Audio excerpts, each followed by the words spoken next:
இல்ல இல்ல இல்ல அவை குழுமம் எடுத்துட்டேன். என்ன வேணா பேசட்டும். இல்ல, அவை 2021 வரைக்கும் திமுகவில் நான் பணி செய்தவன், எல்லாருக்கும் தெரியும்.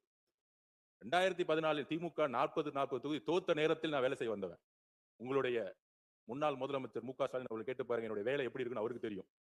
21 என்னுடைய பணி என்னன்னு நீங்க சொல்ல ஆரம்பிச்சுக்கோங்க. அதனால உண்மையாக அண்ணாவுடைய கட்சின்னு தான் பணி செய்ய ஆரம்பிச்சேன். சமூக நீதிக்காக தேர்தல் வேலை செஞ்சவன் நான்.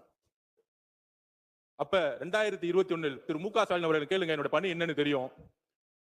வெட்டிய தூக்குனது யாரு நான் சொல்ல ஆரம்பிச்சேன்னு வச்சுக்கோங்க, உங்க அப்பா கிட்ட தான் கேட்கணும் எல்லாத்தையும். அதனால 6 வருஷத்துல என்ன நடந்துச்சுன்னு சொல்ல ஆரம்பிச்சேன்னா அது உங்களுக்கு நல்லது இல்ல. ஆதவச்சனா யார்கிட்டயும் பெட்டி தூக்கல, யார் வந்து யார்கிட்ட பெட்டி தூக்குனான்னு சொல்ல ஆரம்பிச்சுட்டா நீங்க தாங்க மாட்டீங்க. அமைதியா உங்களுடைய மானிய கோரிக்கை பத்தி பேசுங்கன்னு சொல்ல வரேன்.